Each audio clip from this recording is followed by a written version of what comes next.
Welcome everybody back. We hope you enjoyed your lunch. My name is Anne-Marie Cregan, and I'm the Continuing Education Coordinator for the State Library. It is my pleasure to introduce the next session, You Can Transform Teen Services with Linda Braun.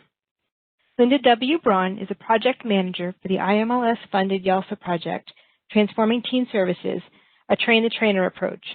She is a learning consultant with LEO and a past president of YALSA, and we are very excited to have her here with us today.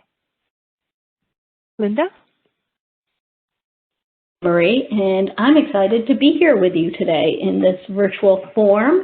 I hear that if you were here this morning or earlier today that there were some great presentations with Stephen and then the sharing breakout room, so it's been a good day already, it sounds like. I'm going to share my screen and take you through what we're going to be talking about today. So let me just get that up and make sure that it goes full screen. So hold on one second. And now I hope you're all looking at it full screen, except that's not the slide I want to be on. Here we are, and You Can Transform Teen Services, as Anne-Marie said, is what we're going to be talking about today. So the agenda is here. We're in the Welcome and Introduction section, and I'm going to tell you a little bit about me, and then we're going to talk about what service with and for teens should aim for. Like, what are we really trying to accomplish? So I think that if we can think about what you want to aim for, then it helps you to think about what you actually want to do and how you're going to provide it. Then, as it said in the description, we'll talk about the mindsets required. And over time, I think mindsets required to transform and to support teen services have changed. What you need to do to make it happen, I have some ideas for that, and then next steps for moving forward. So first, I want to just mention a little bit about me. Some of you I may know. I know a couple of names that I saw in the list as people were signing in and saying where they were from. There were a couple of names that were familiar. And for me, my goal in all of the work I do is to make sure that youth and families and communities have what they need to succeed.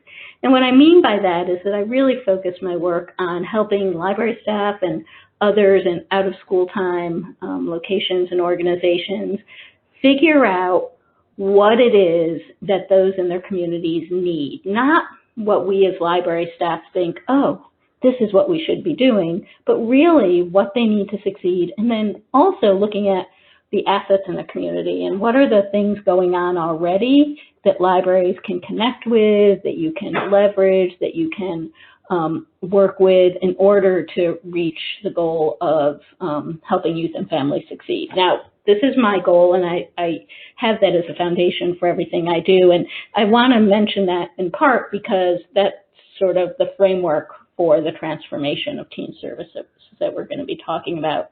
The other thing I want to mention is that I am a librarian, and before going off on my own, I worked in libraries for about 15 years. I was a children's librarian, a teen librarian, assistant director. I worked in the private sector of libraries for a little bit and then went back. I've been a consultant for a regional library system. And so I've done a lot of different things, always with this goal, even if I didn't know that was my goal at the time.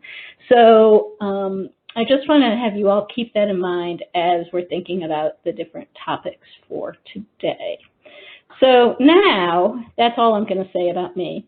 But what I want to do now is ask you, as we get started, to think about one word that you would use to describe library teen services. And Donna or Chris or both are going to make sure that this link is in the chat. And I'd like you to go there and you can type in your word in the page that comes up. And from that, I'm going to show you the word cloud. So what one word would you use to describe library teen services? And while you're doing that, I'm going to stop sharing the full screen and actually go back and stop sharing screen, if I can see where I can do that again. There we go. So that then I can show you what the word cloud looks like. So hold on, let me bring this back here so I can show you the word cloud. And now I'm going to share the screen again, and so you can see that. So come on, we can do this. There it is. So keep typing in while you are doing that, and I'm going to, let's see, share this, and then hopefully I can do this. So are you seeing the word cloud, I hope?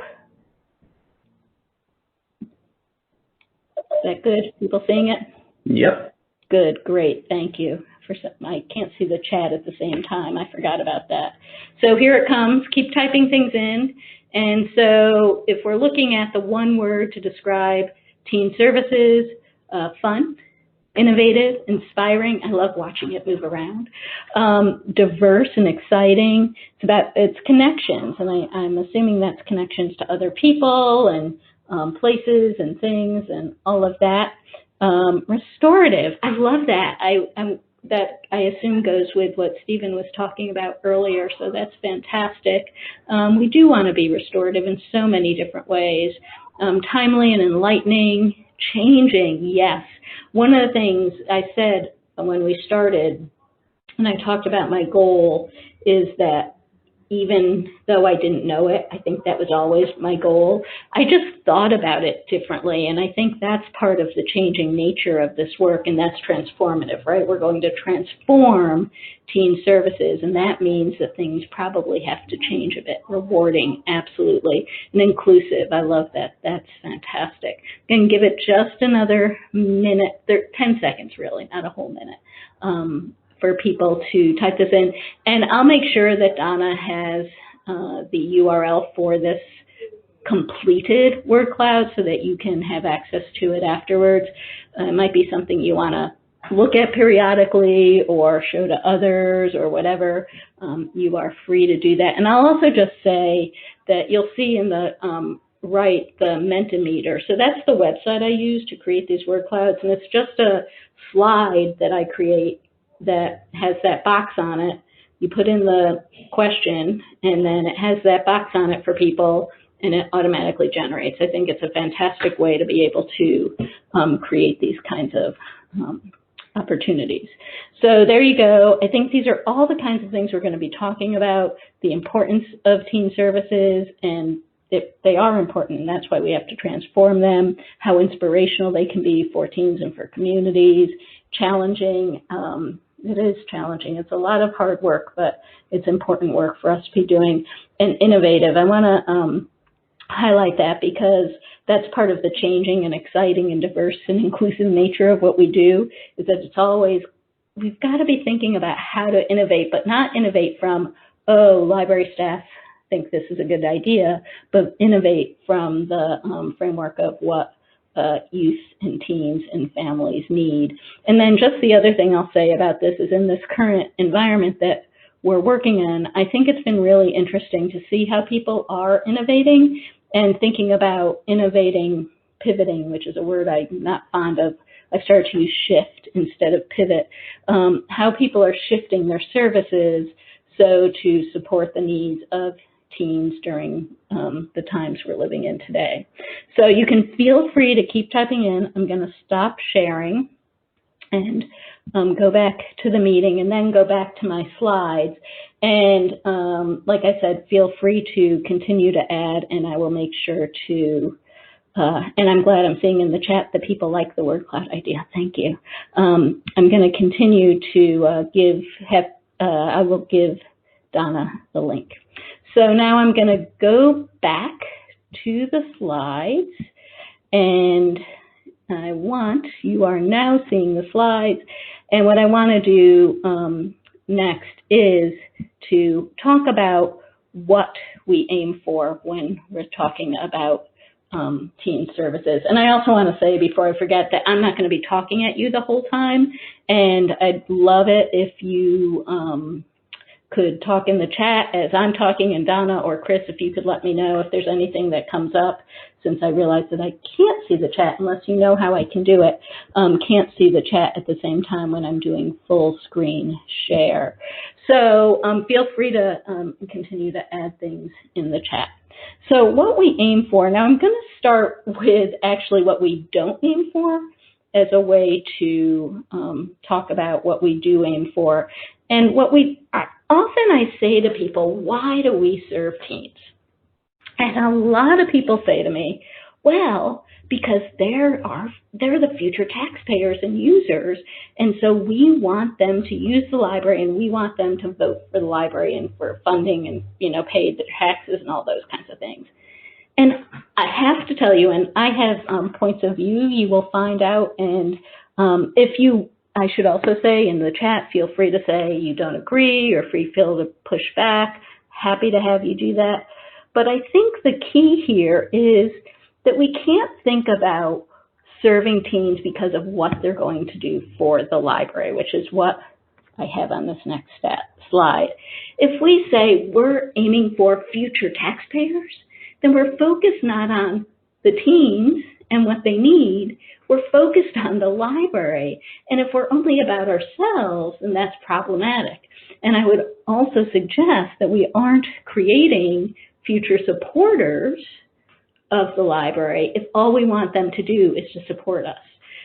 So if you think about story time, right, people often say,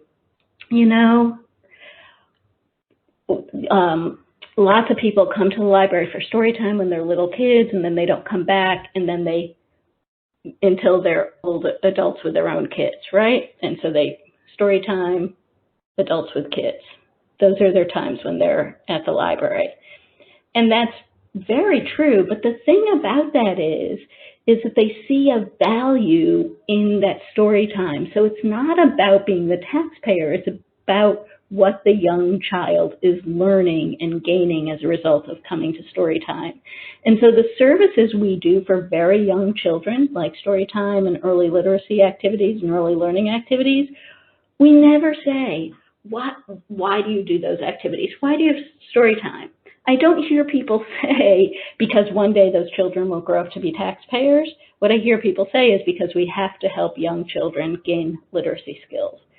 So what I want you to start thinking about today is when we transform teen services, we work with and for teens because we're one group of people in the community that can help teenagers grow up successfully, who can help them engage in their interests and build skills. And if you think about it, the idea that what we do is to help teens grow up is going to reap so many rewards for them, but also for us, because then the community starts to see, oh, the library is not just about books or whatever. It's about helping the community and young people in the community to thrive. And to go back to story time, I think that's really what's going on when we're talking about story time too, is like people look to the library, community members, businesses, look at the library as a place that helps young children, very young children, gain those skills. Doesn't look at the library in that way for adolescents. So we have to transform services. That's the first step in transforming services, is to help people see and to change our own viewpoint of why we do what we do from, oh, well, we have to do it. We have to do it because teenagers, they're going to grow up to be taxpayers too. We have to do it because teens are really important to the communities in which we live. And so that's what I have on this next slide. And these aren't quotes from anywhere. These are just Linda's thoughts thrown at you on the slides. So what I would love to do now, and again, I'm going to stop sharing my slides after I put the question here, but I'd love to have people in chat and we can have a conversation about some of the things you can help teens to gain and to learn. So if you think about what I just said about the value being in what teens, in how we help teens gain skills or learn or build interests, what are some of those things you can help teens to gain and learn? And so I'm going to, again, like I said, stop sharing my slides so that we can have that conversation in chat and I can see it. Let's see. Well, I see what Felicia is saying. That's great. Yeah, that's awesome. Thank you, Felicia. Want to be involved with teens because they are part of the community. Absolutely. Oh, and thank you, Donna, for putting confidence, inspiration. That's awesome. What we can help teens gain and learn. And then I'm going to ask you, after we do this, some of the ways you may do that. But let's start with just some of the things. Interests or hobbies, money management skills. These are awesome. Let's keep going. Real world skills. So, Colleen, when you say skill set building, can you be more specific, or anybody else? Curiosity and independence. Right. And so as we start to think about these, thinking about how do we help the community understand that this is what we're about. We're not about the books. We're not about the stuff. We have the stuff, but that's not, the stuff is to get to this. The stuff isn't the thing, right? The stuff isn't like you don't have books because you just want to hand a teenager a book. You have a book, or you have a website, or you have a program because it helps teenagers to gain these skills and to build on these interests. And Christy and Brianna, and I see that you two have put in something about safe places and safe spaces. I'd love to hear a little bit more about what you're thinking about that idea of safe place or safe space, because I've found that people define that a little bit differently, and I think it's really important when we're transforming teen services to be clear about what we mean by something like safe space or safe place. So I'd love to hear that some more. And let's see, Kelsey is saying encourage them to follow their interests. That's right. Not push anything on them, make their own path. That's right, exactly. Oh, and Cynthia, I'd love to hear what you mean by empowering too. I think these are all really awesome. So I'm going to give it a second for people to keep typing in, and then I'm going to ask another question. But let's see. Yep. Teen volunteer program helps teach responsibility and skills. Gain confidence. Absolutely. Impact their community. You know, it's really interesting at this time when we've seen so much happening in our world between the pandemic and this civil unrest, is this empowerment piece and impact on community is really quite powerful. I was trying not to say empower and powerful at the same time, but the empowerment piece is really powerful because that's how we transform teen services and teen lives. If we find ways to help teens and empower them to have a place in their communities. I don't know, I think that some of the work that Stephen's been doing with the restorative approaches and restorative practices helps to achieve that. I think the other thing is, I don't know if you've seen the work that's happened at the Wakefield Public Library in Massachusetts. They have a program called For Freedoms, and it's FOR, so it's for freedom. And they have teens create lawn signs that have a prompt on them related to freedom, and then they add it in, and the lawn signs are these incredibly powerful examples of how teens are thinking about their lives and their community, but it helps them because they put them up, and it helps them it empowers them to change their own communities because people in the community get to see what the teens are thinking about and what their lives are about. Okay, great. I see about the safe place. So, okay, so it's being able to find out who you are, no matter in the library, wherever you it's all. A place for finding and searching goals and dreams, absolutely. A place that listens to them and shows them how we do this. So I'm just going to put out there, because safe has such a challenging definition these days in terms of what it means to be safe. And so I've heard someone recently, Juan Rubio, who's at the Seattle Public Library, said to me he started calling it a compassionate place.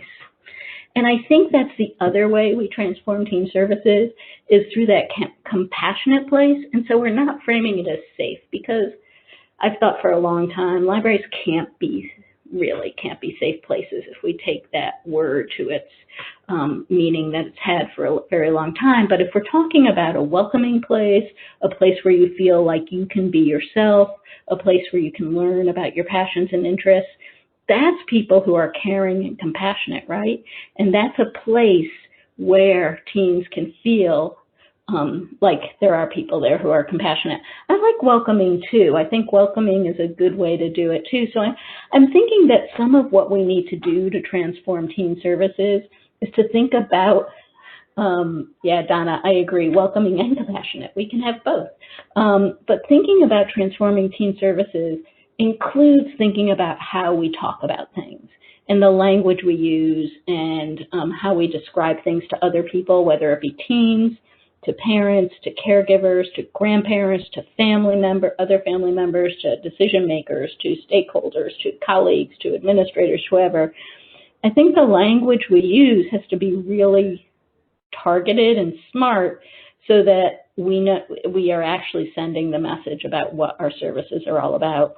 And I think too that if you think about welcoming and compassionate places, that those aren't places where you're just hoping a teenager comes so that he'll pay for your salary in a few years. Those are places where you really want to change lives. And even safe, like if you're just saying it's a safe place, that feels protective in a way that I don't think is exactly what we're talking about. We're protective in terms of we're helping teens to be who they are, but we're not protecting teens.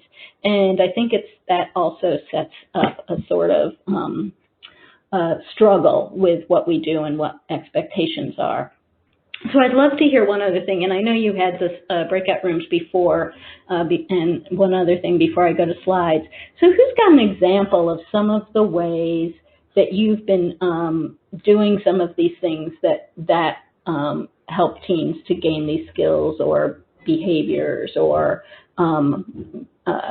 acknowledge their passions or interests? Let's get just a couple of ideas in the chat about what you've been doing.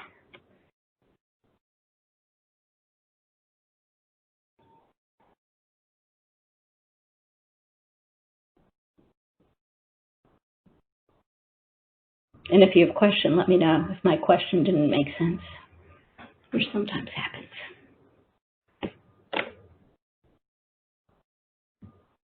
This is another one of those softwares where you can't tell if somebody is typing. It always makes me a little sad that I can't tell. I can't tell on Zoom either. Ah, yes. Oh, Lori, that's great. Can you tell us a little bit more about how that happens?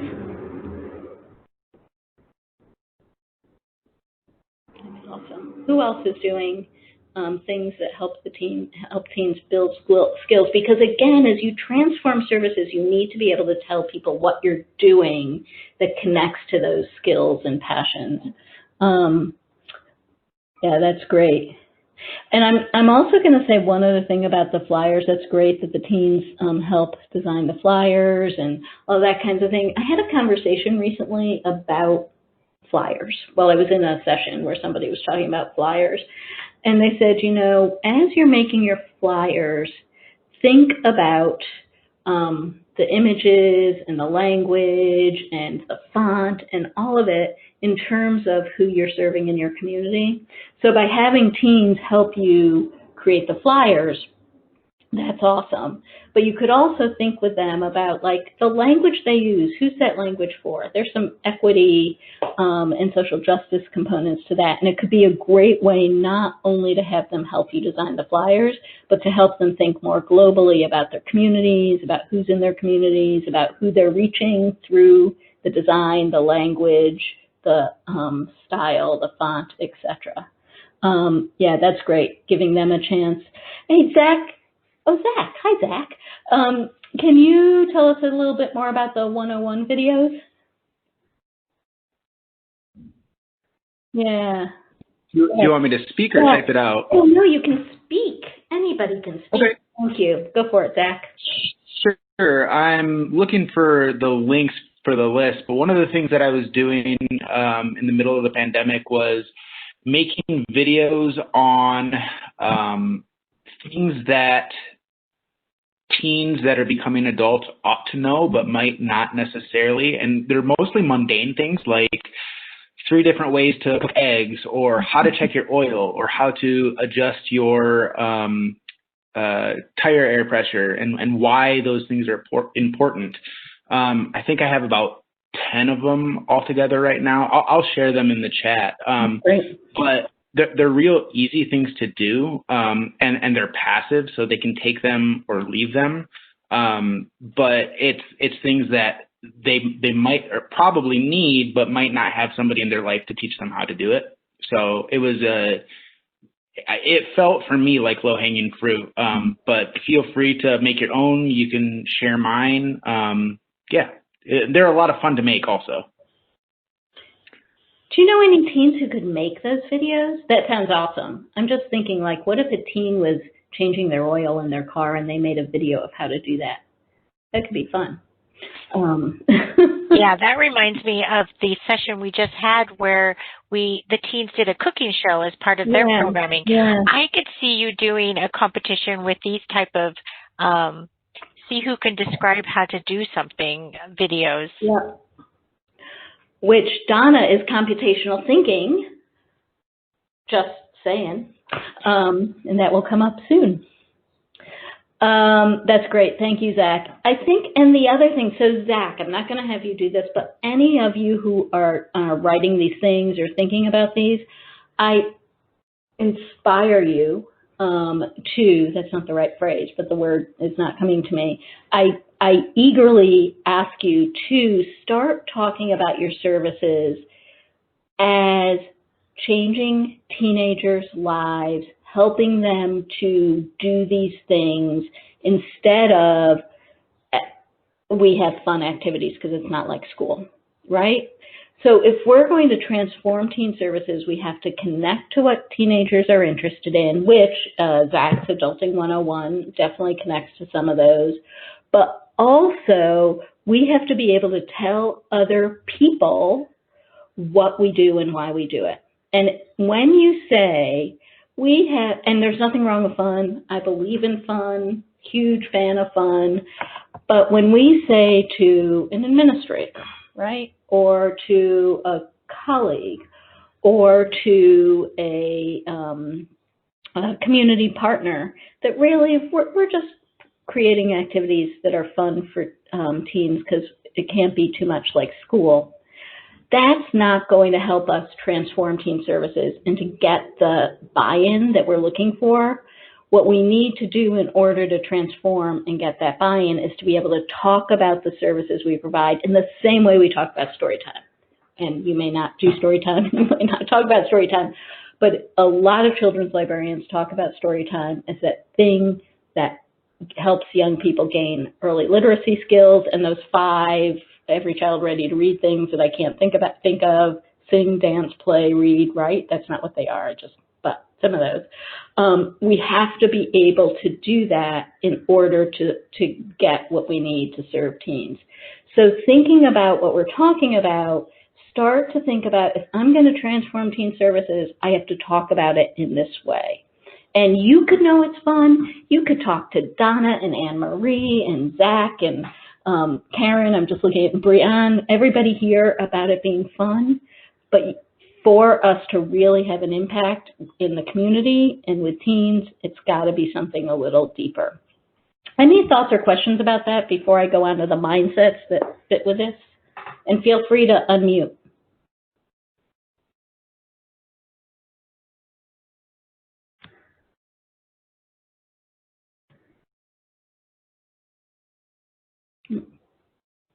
We're good?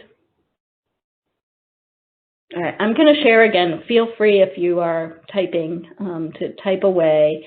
I'm going to share my screen again, and we're going to go to the mindsets. Let me just get back here. And thank you all for your share screen patience. Here we are, and here we go. What are the mindsets? And you know, every time I think about mindsets, people talk a lot about mindsets these days, and every time I think about mindsets, I have to remind myself what I'm thinking of, about what a mindset is. So I go to Merriam-Webster online and I read the definition. And so from that definition, keep in mind that mindsets are defined as attitudes or inclinations. So an attitude someone has or something that someone is inclined to do. And so when we're talking about the mindsets for teen services, we're talking about the attitudes that people come into that work with and what they are inclined to do in that work. And so an attitude, a mindset might be to help teens gain skills. That's why we do this. Our attitude, our mindset is that we're all about helping teens gain skills. Our inclination might be ways in which we achieve that. So what I've done, and then I'm going to give you a chance to be in some breakout rooms, is that I did this or that screen, and I'm going to go through them rather quickly, but I want to give you a chance to think about like the choices we have in mindsets and inclinations. And again, feel free to chat, Donna, Chris, if you see something, and Maria, if you see something in the chat that you want me to know, just interrupt me. So these are the mindsets, and I have the one side or the other.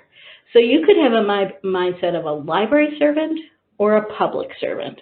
And the idea of this is that as a library servant, you are serving the library. You are saying things like, well, we serve teens because when they grow up, they'll be taxpayers and we need them. So that's about the library. You are serving the library. If you're a public servant, you're saying, hey, we're going to serve teens so that we can help them be a part of the community, so they can grow up successfully and we have a vibrant community. You have the public service attitude. You have the public service inclination. So you're thinking about serving the world, your community, and not the library. And I think sometimes when we do all kinds of library services, not just teen services, it's hard to get out of that library servant mindset. A lot of times I think we're thinking about, oh, well, this will be a great program for the library to do, as opposed to this is a great program for teens because it helps them do this thing. And any questions about any of these, feel free to, or anybody can unmute themselves and ask as I'm going along. Another mindset to be thinking about is whether you're a risk taker or risk adverse. In the world we live in today, risk taking is a really important mindset to have. And particularly when you're working in communities with teens, being able to say, you know what, I'm going to try this out. I'm going to take that risk. I'm going to see what happens. I'm going to talk with teens about things that might be difficult. I'm going to take an equity stand. I'm going to build in restorative approaches. This might be a risk in my community. It might mean that my colleagues and administrators and community members are not really on board, but I'm going to take that risk and see what happens. You know, I'm working on a project with some people about summer reading, summer learning, whatever people call it, summer discovery, like everybody calls it something different these days. And someone said, you know, we talk about changing summer programs, reading, learning, whatever, as like being so risky. And she said, what's the worst thing that could happen if we make this change? It's not like a really huge risk, so do it. Like, what's going to happen? And so having the mindset to take risks, particularly in the name of teens, like that if you don't take risks, you might not be helping them to grow up successfully. And this one goes with this. Perfectionist or mistake maker? And so does everything have to be perfect before you can do it? Or are you okay, you know, try it out, make a mistake, learn from that mistake, and then change it. Go do it again, but change it. The other thing I want to say about perfectionist or mistake maker or risk averse or risk taker is these are really important for teens. One of the things they need, one of the skills they need is to learn to be a smart risk taker and a smart mistake maker. If we're keeping them in a box where like, okay, let's just make sure everything is perfect before you go out and do it, then they're not going to learn how to live in the real world. I'll say, I watched I don't know if anybody else has seen this series called Welcome to Platteville, which is about a family in where are they? I can't remember where they are. A family of 9, and the parents have kept their children in these very confined spaces and have not given them a chance to take risks or make mistakes or learn about different things. And it's hard for them when they grow up. And so to think about, how we can help young people, teenagers, to actually be risk takers and make mistakes and learn from that is really important. And we can do that by modeling it ourselves. Same old of typo, or change is good. Change is good. We have to have a mindset that it doesn't have to be the same all the time. Again, in the summer project I'm working on, people are like, well, we just go to the default because it's easy. But that's not necessarily serving the community. So looking at how to change things, what is needed now. It's not the same as it was. I've been working in the library since 1980. So it's not the same anymore. And change is really important, and we have to be open to that and ready to do it. So the idea of ambiguity. I realized a few years ago that ambiguity is really scary for some people, like not knowing exactly how something works. And I've seen this in library projects where I'll say to people, okay, I'm not telling you exactly what this is going to look like at the end. We're going to figure it out together.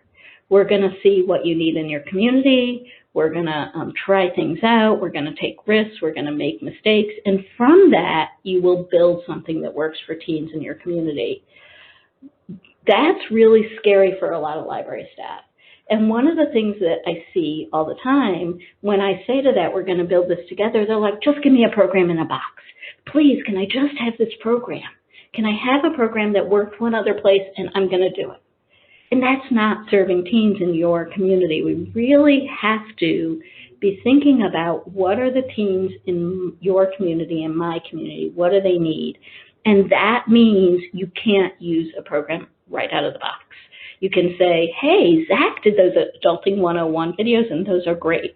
But you know what I need to do? I need to find out what are the adulting things that teens in my community are looking for. What are the things that people in my community say teens really need to have help with to grow up successfully?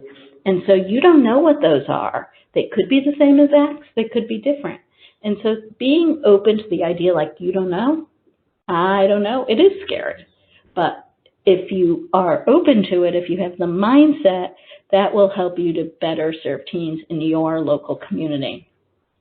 Expert or partner. You probably heard that library staff should not consider themselves experts.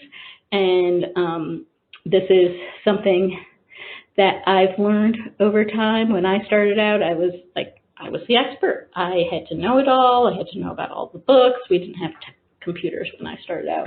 I had to be the expert. But really what I need to be is a partner. I need to be a partner with community members. I need to be a partner with teens. I need to partner with caregivers and families, with other staff. I need to be a partner so that we can all figure this out together. And not one person knows it all, but together as partners, we're expert. We are an expert when we do it all together. Another mindset is whether or not you're done learning or a growth mindset. And the idea of the growth mindset is that you're not done learning, and you make people hear someone like me right now say something, you're like, no way, that can't be. Or you could be like, hey, let me think about that for a minute. Always thinking about what you can learn and what people are saying and what you can change in order to better serve teens in this context, in order to better serve teens or to serve teens differently. You probably are all serving teens really awesomely or doing the best you can, but what else can you do and how can you learn in order to do it even better or differently or whatever? Comfort or discomfort. People say if you're too comfortable, then something's wrong. The idea is that we have to be in uncomfortable, discomfortable situations to actually be learning and growing. And if you are like same old, if you're doing the same old, and it's just really comfortable, then maybe you're not really serving teens successfully. maybe what you want to do is think about what are the things that are scary to me? What makes me uncomfortable? Why is that? And how will that, if I manage that, if I get over that, if I work with that, how's that going to help me to serve teams successfully? I know one of the things that people talk about a lot now, and I've been doing some conversations about, is making sure that we're serving all teams in our communities and that we have an equity-based approach to our library services. And those conversations and those rethinking of services can be really uncomfortable, but that discomfort usually means that we're hitting something that we need to be thinking about. All right, let things be, just like, hey, yeah, whatever. You know what, they said I can't do it. I just don't want to deal with it. I'm not going to deal with it.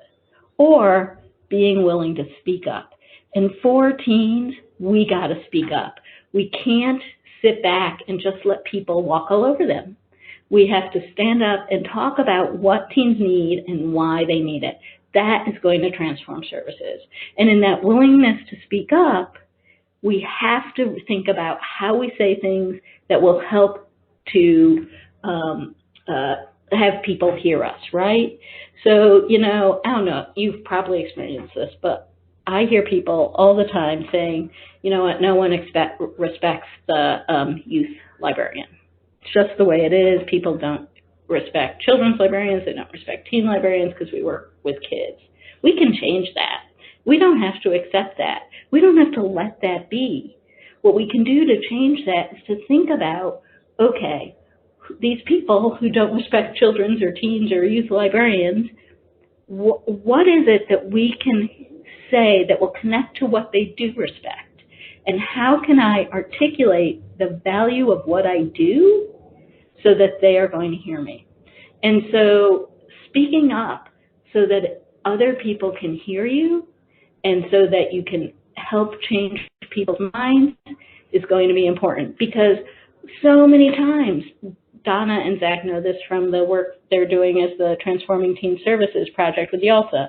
Donna and Zach know this, is that we all the time hear, yeah, we want to do this teen work in my state or my library or my community, but nobody's supporting me. They don't give me the time. They don't give me the money. They don't give me whatever in my library, my community, my state. Well, guess what? We don't have to accept that. It's hard work, and you have to be patient, something I'm not, but we can speak up, and we can speak up in a way that other people will hear us.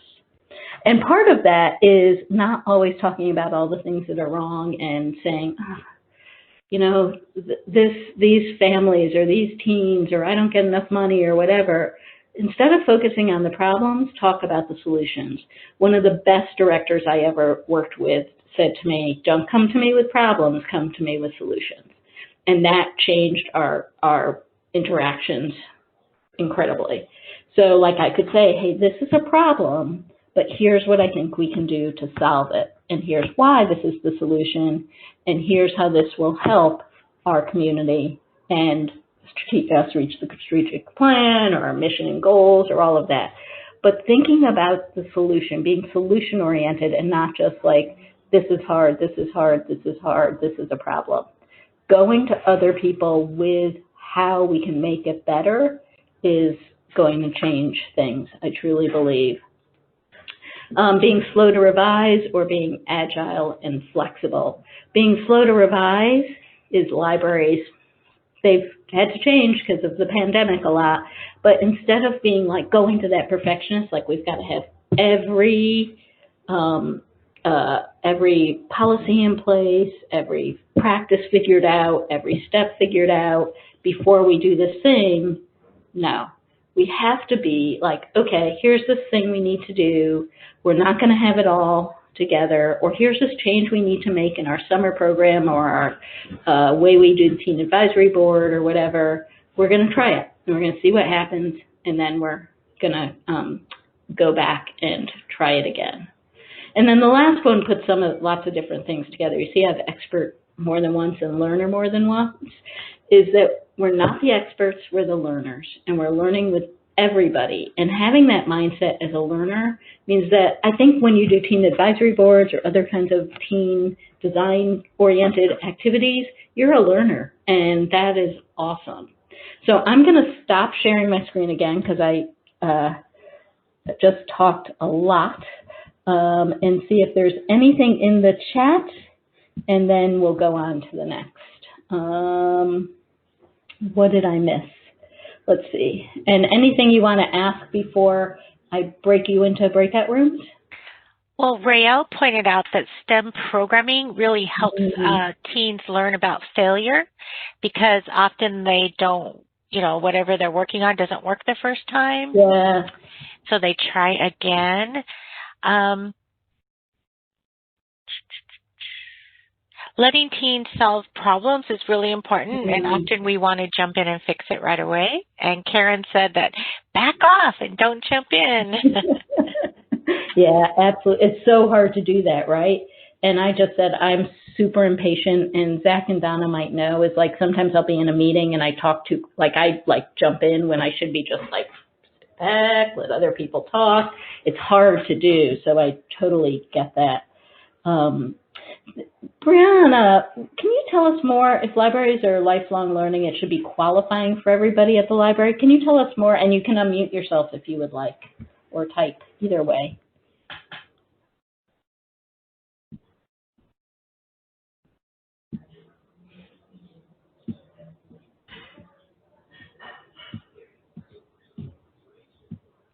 She's showing the patrons versus us, and I think you mentioned that we are also learners. Yeah, exactly. That's great. Yeah, that's great, Lori, about don't know how to find new interests or hobbies. Yeah, absolutely. And I think, so do you have ideas how to do that?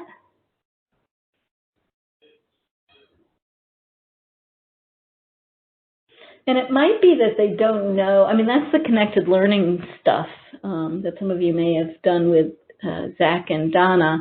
But it might be just that they haven't had a chance to explore different things, right? Is that what you mean, Lori? Oh, interesting. A library of things. I need to learn some new hobbies too. Donna, me too. Oh. That's a really good question, Lila. So in case, I don't know if people are not seeing the chat, but she's asking, when we transition after COVID and teens return, how do we get started? How do we connect with them again? Anybody have, I always have thoughts, but I'd love to hear what everybody else is thinking. And again, feel free to unmute if you would like.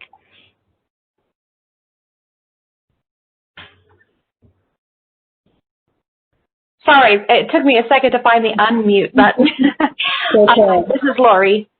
I think if we just provide a variety of activities, something will stick with them. Analog, knitting, or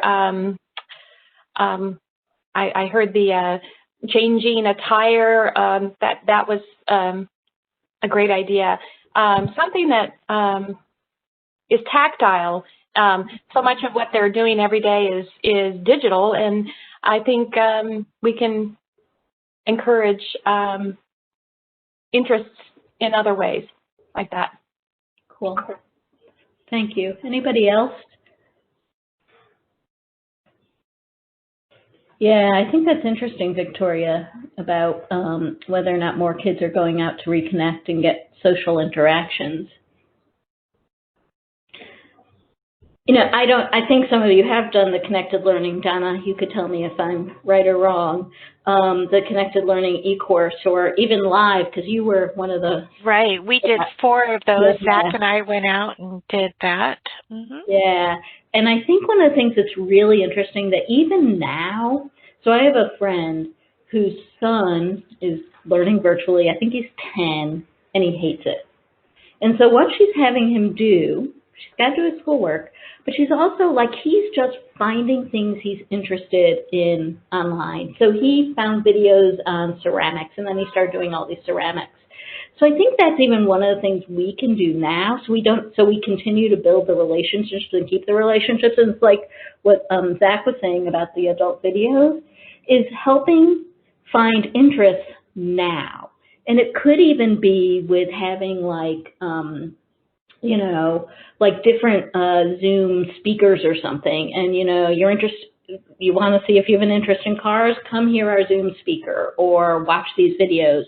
So I don't know if we have to wait, because then when they will think of the library and realize like, hey, you're interested in what I'm interested in. So when the world does come back and things are getting social again, they'll think, oh, the library is about what I'm interested in. So I want to go see what more they have. So I think, yeah, and I think the career exploration, like, and connecting that to their interests. So I just think there's so many things, because I keep hearing that young people are tired of screens. And I don't know if they're tired of screens. They're tired of what they're being required to do on screens, right? So like this boring schoolwork. But hey, go find out how to make something, cook something, whatever, is a great way to help them build their interests. And even like, you know, take a photo and show us what you made and post it, or take a photo or show us what you cooked, your family eating what you made, and or a video of everybody slurping up the spaghetti or whatever it is. I think there's ways that we can continue to build the relationships now and focus on the interests and then keep going. So the next part of this is a quick run through of you can do this pep talk and how to make. I know that we are already providing really great teen services, but thinking about transformation and maybe thinking a little bit differently about how we get our messages across and how we work with and for teens, I came up with some different things that you can do in order to transform in some ways. And the other thing, and the thing I want to say about this is you don't have to do everything all at once. If you're looking at this and going, oh my gosh, there's so much, these mindsets and all this, you don't have to do it all at once. Small steps are great. You just have to get started. And you all know that once you get started, things sometimes move faster than you expect. But at the same time, and I think I already said, I am one of the least impatient people in the world. And so it's hard for me. I understand that it can be hard, like if you start like working on this, to watch how long it takes, but just know that as you take these steps, things will change. It just takes persistence.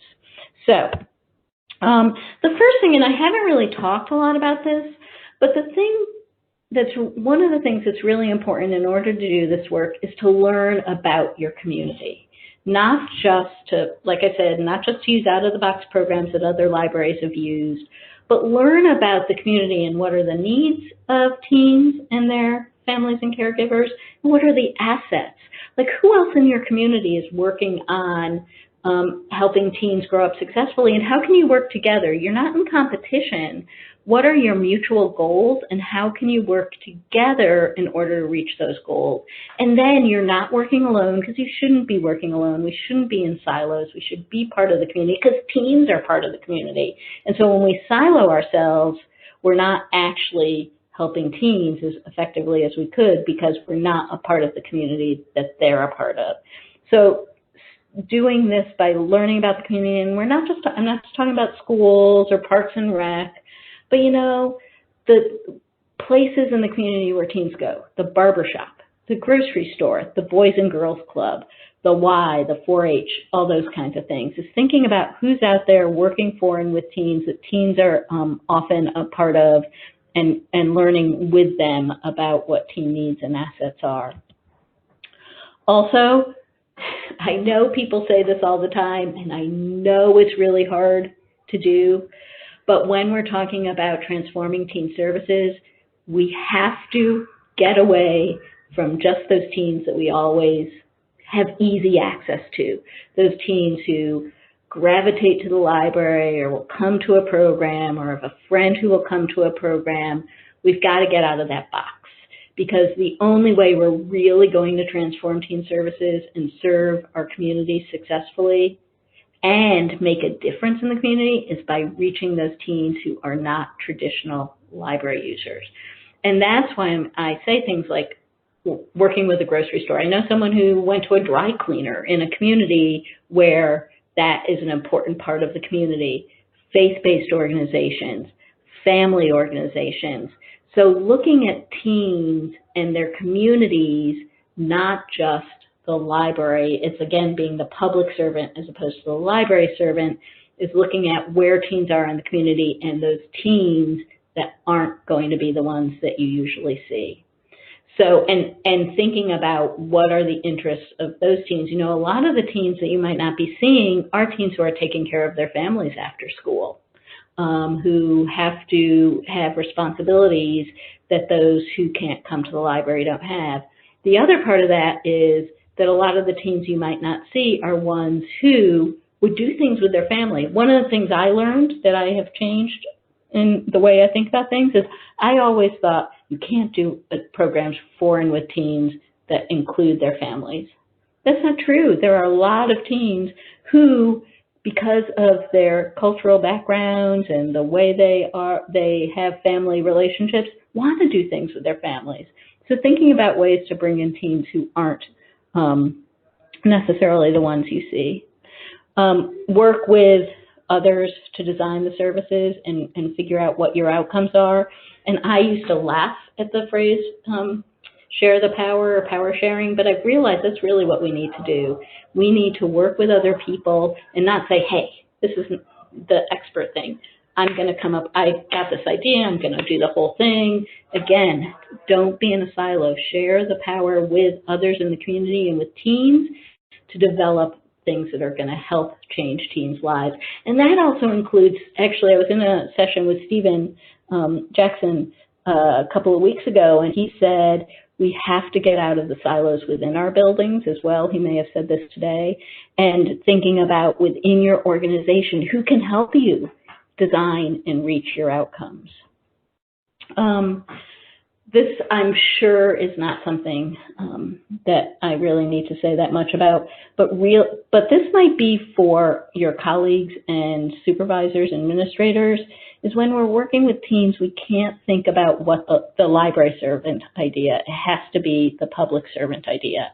And I think maybe that is a lot of colleagues and administrators and others who think about teens like within a box and needing books and materials and formal learning, but that's not about the teens, that's about the library. And so thinking about how to help others in the community understand what teens need as opposed to what the library needs. Embrace the big picture and solution-oriented thinking. Think about long-term. Think about what teens need to grow up successfully, not what they need today, and think about how to help solve problems that teens are facing in the community that you can be a part of. I've been thinking a lot about civic engagement and activism and helping teens who are interested in that, not through a library program, but by connecting them, like the big picture of the community. Who in the community is already working on civic engagement and social justice activities? Teens who are interested in that, how can I help teens connect to that? And I think about the library of things, right? So it's not just connecting teens to tools or sewing machines or whatever, it's connecting them to the bigger community and how to help them engage with those kinds of activities. So big picture and solutions that might not be the library. Another solution-oriented thinking example I have is when I worked in a library, there was a very successful homework help program in branches across the city. And at one point, the person who managed that program was trying to figure out why this one site, the numbers were just dwindling. And she discovered that the school nearby started their own homework help.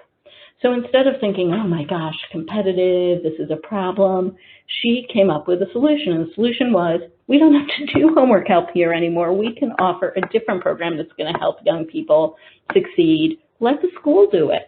So she did, and it was successful. But she didn't focus on the problem. She focused on the big picture of the goal and then the solution she was working towards. Get out of the library. Again, I know this is really hard a lot of the time, but we can't serve teens without getting out of our buildings. And I know staffing models and hours and union contracts and all different kinds of things come into play here, but you've got to go to the barber shop, you've got to go to the grocery store, you've got to go to the meeting in different places.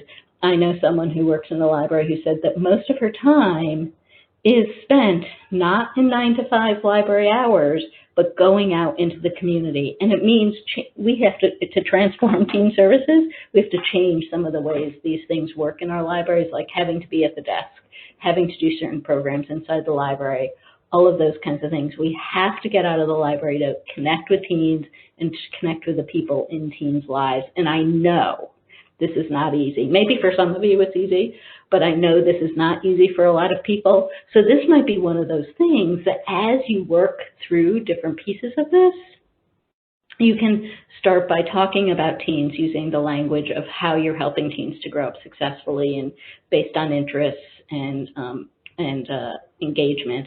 And then as you go through and as you meet people and talk to people, you might be able to change mindsets about needing to be in the library. Embrace the public servant mindset. Be focused on the idea that you're here to serve the public and not to serve the library. And again, this might not be anyone who is in this room, but it might be people you work with, and it might be people in the community too. So really think about, how can I model being a public servant and not a library servant? And be willing to change. And this is one of the things I have learned so much over time, is the importance of being able to change. I became a librarian because I wanted to read picture books to children. I don't do that anymore, and no, I don't want to do that anymore. But I changed because I saw what young people and families and teens and communities needed, and I knew I had to change in order to reach my goal of helping young people, families, and communities thrive and survive. So be willing to figure out what you're doing, what's the right thing to be doing, what you want to do differently, and be willing to change. And then the last one of these that I have is don't be afraid. I said in my mindsets about ambiguity, don't be afraid. I know it's scary. So one of these things is don't do it yourself. Again, you could be in a silo of your own, but you don't have to do this by yourself. You don't have to do this by yourself. And I know that's hard, particularly now, but you could practice with someone on Zoom to speak up for teens and to think about exactly what you need to say to different people in order to have them hear you about why teen services are important. Practice it. Do it with someone you're comfortable with at first, and then branch out. Don't be afraid to make mistakes. Oh my gosh, the number of mistakes I make. I sent an email this morning to 50 people that had the wrong date on it. I made a mistake. It's not a great mistake to make. Donna and Zach have seen me make mistakes. It's not great, but you've got to make mistakes. You've got to just own up to them and then move on. And it's not, like I said, what's the worst thing that can happen if you make a mistake in the summer reading, learning, discovery program, if you make a change? And don't be afraid to take risks. Don't be afraid to take a risk and see what happens. Make adulting videos. I saw on the Jamboard somebody wrote about learning how to make video was scary at first or challenging at first or whatever. Take the risk, see what happens, and then learn from it. And then I just have, don't be afraid, just add whatever you're thinking for yourself in order to succeed in transforming teen services. And then the last thing I have here is, I changed it on my other device and not here, is what comes next. And one thing that comes next, and I'm going to ask Donna to put in the chat, is for you to register for Donna and Zach's CT Computational Thinking e-course. That's a part of the YALSA T3 project.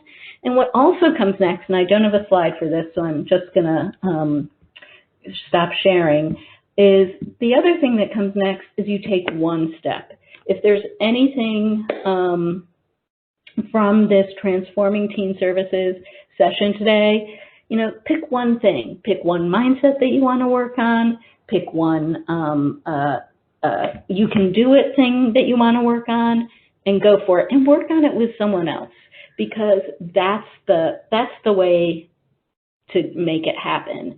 And it's the way to get feedback on what you're doing and to really serve teens as successfully as you can.